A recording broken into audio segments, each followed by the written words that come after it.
Hi, welcome to our video, which is going to be introducing you to what is happening on Sunday. So it's going to be a walkthrough video of what to expect when you join us on Sunday for one of our gatherings. I'm just going to introduce the video and then Stephen's going to walk you through. For the purpose of this video, we're not going to be wearing masks, but we do ask that if you are coming on Sunday that you do bring a mask with you. That would be great. One of the things just to say at this point as well is that later on we'll be doing a video with MIMD for the children, so do watch that if you're bringing children along. Children will be going straight to their groups, either in the Kendall Hall or the upper rooms, which will be accessed through the fire escape. So don't worry about that, you'll find out about that later. But right now I'm going to hand over to Stephen, who's going to walk you through what to expect on Sunday when you arrive. The weather is almost certainly going to be this amazing on Sunday morning as well, so you don't need to worry about that. So when you arrive, we are going to be having a one-way system. So we're going to be coming through the Nunnery Fields entrance through the sliding doors, and you'll see here I'm joining the back of the queue, but because obviously I have huge clergy privileges, I'm just going to walk on past now. You can see our welcome to church sign, social distancing, wash your hands, use hand sanitizer, not sand sanitizer, no one even knows what that is. And then we're going to come in here through the doors. Now, as Barney said, if you've got kids and you didn't leave them at home and you remember to bring them to church with you, they will be dropping them off here and they'll be going straight to their groups. So we come on into the building. Do you remember this building? We've actually had a bit of a repaint since you were last here. You'll come in and you've obviously remembered your own mask, but if you forgot, it's okay. We will have a few spares, but do try and remember. And then you're all familiar with the hand gel routine, front, back, thumbs, other sides, fingers, you know the works. But if you don't, then there's probably lots of other videos on washing your hands, and that's great. You'll be welcomed by a member of our stewarding team. Here's Charmaine. It's as if we knew that was going to happen. And what we want to say as well, if you are a regular or been a regular, obviously you haven't been to church very regularly in the building recently, but if you're regular, then you will be able to go straight on through. I'll take you there in a moment. But if you are new to SMB, or maybe you're bringing or inviting someone new, then we really want to welcome them as well. We want to be around to have those initial conversations and extend that. So we're going to have a welcome point in the middle of the link here that someone will be on, just to make sure that we do say hello to everyone who's coming here for the first time. So we've got our one-way system. You can see here on the floor, these arrows will be stuck on come Sunday. And so it says, please follow the arrows. So we'll follow the arrows. Now, the first thing you'll probably notice is you'll think, I know it was a few months ago, but didn't we have yellow chairs when we were last here in the church? And you'd be absolutely right. So points for observation.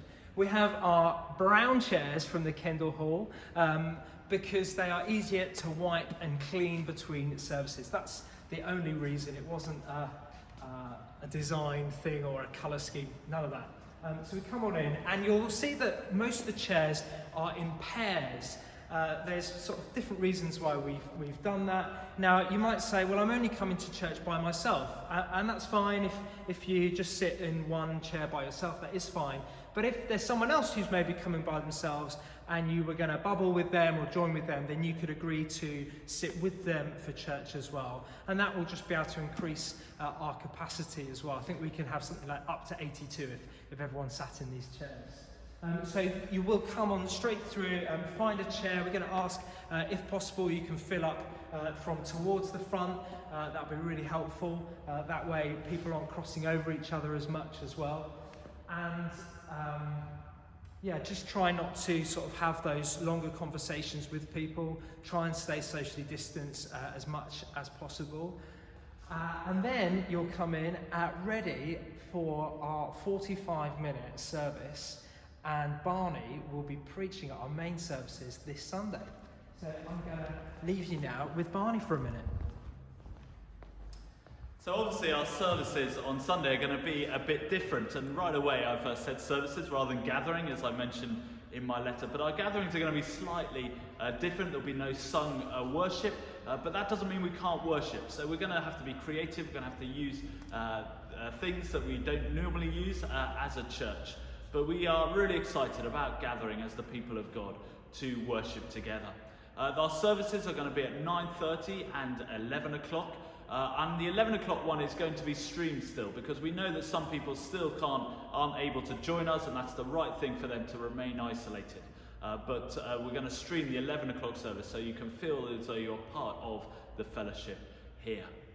We're going to be looking at sermon series in the morning and in the evening, going through the Gospels. I've got a real sense that actually we should be focusing on Jesus. The song that Matt Redman wrote saying, coming back to the heart of worship, it's all about you, Jesus, was in response to the song worship taking too much focus, if you like, and they as a church drew it back to Jesus. Well, as we can't have song worship, there's that sense that actually we can still, as worship should, all focus on Jesus. And so in our sermon series we're going to be looking at the person of Jesus and continue to learn from him and be shaped by him. So that's what we'll be doing. The children will be in their groups. They won't be coming into the main part of the building. They'll be going straight to their groups, as we've said. But we're really looking forward to having a wonderful time of worship. It will be different. We won't be able to hang around and chill out as we used to do in fellowship, but we'll still be able to have some fellowship. So we're really looking forward to you joining with us. Do remember to bring a Bible with you. You've seen Stephen faithfully clutching his throughout this video. We can't hand out Bibles, so do make sure you bring your own and keep it with you this whole time. So that's something else to remember. Remember your mask and remember your Bible as well. So when services end, obviously absolutely to the second on time, then I'm going to hand over to Stephen to talk you through what happens at the end of that service. Obviously, by this point, you've probably finished with your Bible, so you can close it. Now, we will be having the toilets. They will be open, but it will be a strictly one in, one out person at a time. So if you're able to remember to go to the loo before you come and you don't need to use the toilet, that'll just really help with congestion there. I do mean congestion, that's the right word, isn't it? And then you don't need to rush off immediately.